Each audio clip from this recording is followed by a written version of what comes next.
But getting back to Europe, the rules that govern and that affect folks in the US deal with flight crew licensing.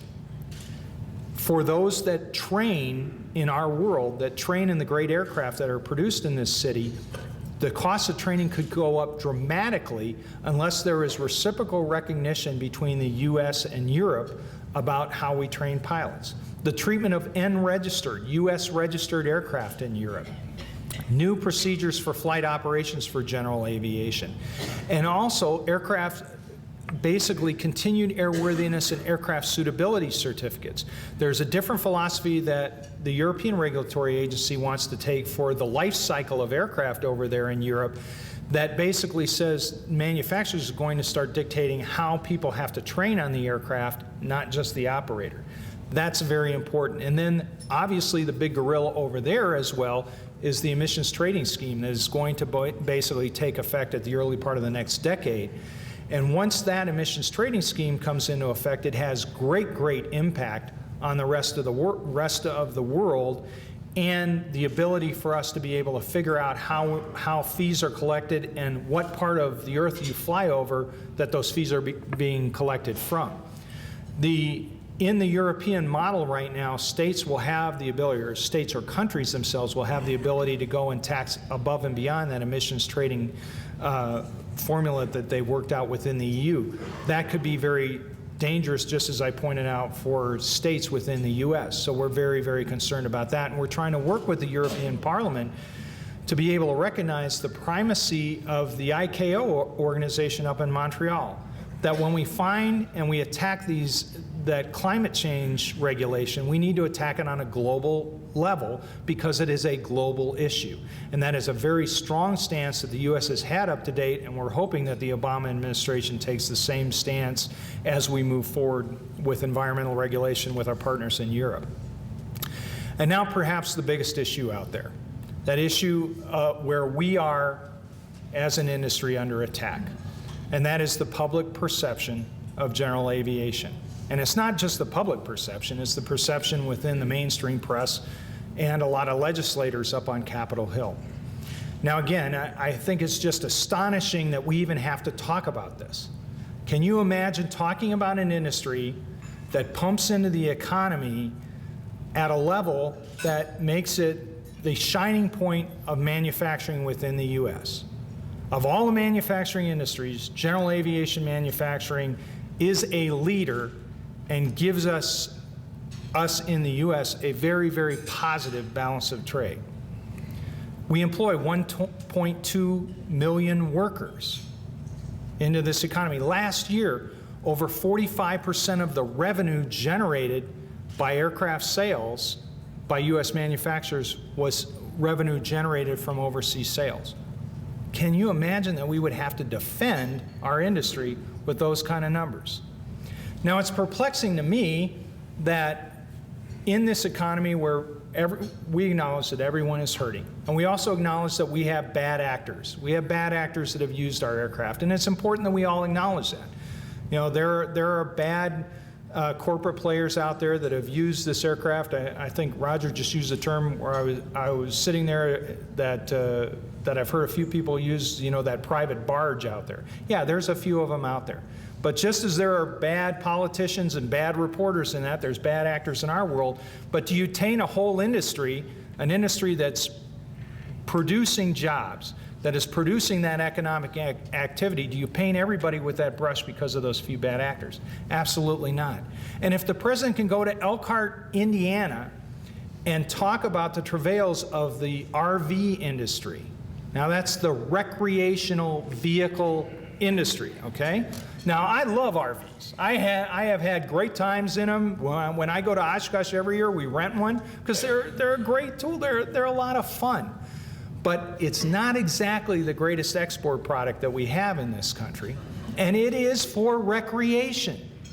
Why do we have to defend a business jet that is for business, that creates economic opportunity, that creates jobs? And the jobs that we create are very high-paying, highly skilled jobs that produce the tax revenue to our countries, whether it's the U.S. or whether it's Europe. And if it's not a U.S. manufacturer that's producing the product, if it's one of our great companies, Embraer or Dassault, a lot of U.S. content is in that aircraft, but even despite that, the economic activity that's being generated because those aircraft can travel from outside the shores of one country to the shores of another and to do business is absolutely paramount to the world economy. And folks don't recognize that in Washington until you start to sit down with them and you start to explain what the supplier base is for our industry and how our great suppliers that provide, that is the engine for this industry, basically touch every community out there. When you start to tell the story that commercial aviation, and don't get me wrong, I want the airlines to do very, very well because our future in general aviation is tied to the vitality of the airlines. But that commercial service is basically to 500, give or take a few communities within this country. And we all know that it's been contracting. And a lot of communities within this nation have lost commercial service over the last year. There's over 5,000 airports with the infrastructure that was wisely built in this country that can take business aircraft around this country. And there are a lot of communities that have an employer that if they didn't have a business aircraft, they wouldn't be there. That company would relocate to a larger population center. But because they have business aircraft, they are able to employ people, they're able to get there. You cannot lead in this world today through teleconference. It is a tool. Email is a tool. But when you want to seal the deal, you need to be looking at a person in 3D. You need to be shaking a hand, and you need to be able to reach out and get there before the competitor gets there, to be able to create wealth and to be able to create jobs. And that's what general aviation does to this country. So what are we doing about that? Well, all of us collectively need to be able to talk to our legislators. Now, I am preaching to the choir here in Kansas. First of all, your mayor and the council here in Wichita has issued an invite to the president to be able to come here and see what this great industry does. All of us together, the military component, the commercial component, the general aviation component, does to the vitality of this country. And we absolutely applaud that, and we have been working to try to get that message up to the administration. We want to get administration officials here. Secretary LaHood from Transportation. We want Governor Sebelius to be able to tell the message that she's worked so hard to tell for Kansans here, to be able to take that when she goes and takes over HHS. We want to get the head of the Department of Commerce here. We want to get anyone in the administration that will go to any one of our facilities and be able to tell our story. We've got to be able to get our story out to the mainstream media. One of the efforts that we are trying to do to make that happen is joining GAMA and NBAA, the National Business Aviation Association, have reinstituted the no plane, no gain with a whole new face, a whole new concept to be able to reach out to decision makers, whether they are politicians at the federal level, the state, or the local level, to be able to tell our story and then take that story over to national level press to be able to go and stop the madness, to stop this vilification of an industry that's doing so much for the economy in this nation. But we're all in this together. You have to communicate. Anybody that you talk to, especially if they're not someone that has a traditional touch with aviation as you do in Kansas. If you've got friends, relatives from other states, you've got to be able to get them to spread that story, and we've got to encourage legislators to come and take a look at what this industry brings, because it is a vibrant industry. It's the best of everything that the U.S. is about that you can find at any one of our factories, or just the general air that you have when you come into a city like this that knows what aviation does in the heart of this great country. So it is incumbent upon all of us to be able to tell that story and then to provide stockholders the tools to be able to know that having a business jet is the smart thing for a business to do. It's not something that they should shy away from.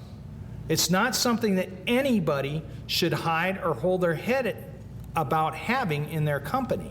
It's something that makes business happen.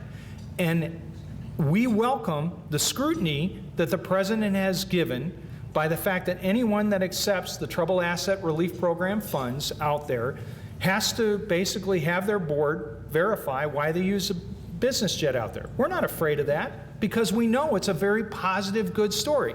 Now, we don't like the fact that it's considered a luxury item because it is not a recreational vehicle. It is a business jet. And we don't feel it should be categorized as a luxury item, but the scrutiny and the transparency is absolutely welcome by this industry because we know our story is strong and we know our story produces jobs. So I hope that all of you will join with us, with the manufacturers, with the programs that you've already seen come out from both Cessna and Hawker, these advertising campaigns that came out that told people, hey, think about what your business jet can do. You know, they're aggressive ads, you know, telling Starbucks, telling Time Warner, telling those business folks on Wall Street, don't shy away from this industry. Be proud of the fact that you're using it to create jobs. And that's the message that we have to come out. And I know I'm preaching to the choir, but I hope you become absolutely fanatic about getting that message out, and that's what we want to be able to get all of our CEOs and our suppliers to be able to do at their community level, to be able to tell their legislators this important story and pass it to the press. Finally, I just want to acknowledge the fact that you all have done fantastic work with the national legislators and the state legislators you have. We had some great worry about being forced into divestiture from business aircraft from anybody that took those TARP funds. And it was looking like we were going to go down that path.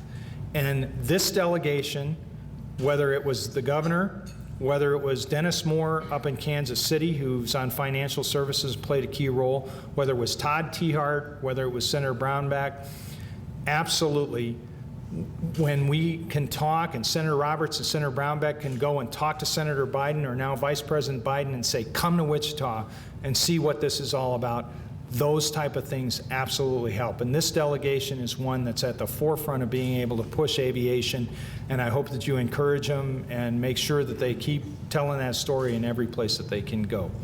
So I hope that at least the walk through the different issues here can stimulate some questions from you all, and I would be honored to be able to try to address any of those that you might have. So thank you.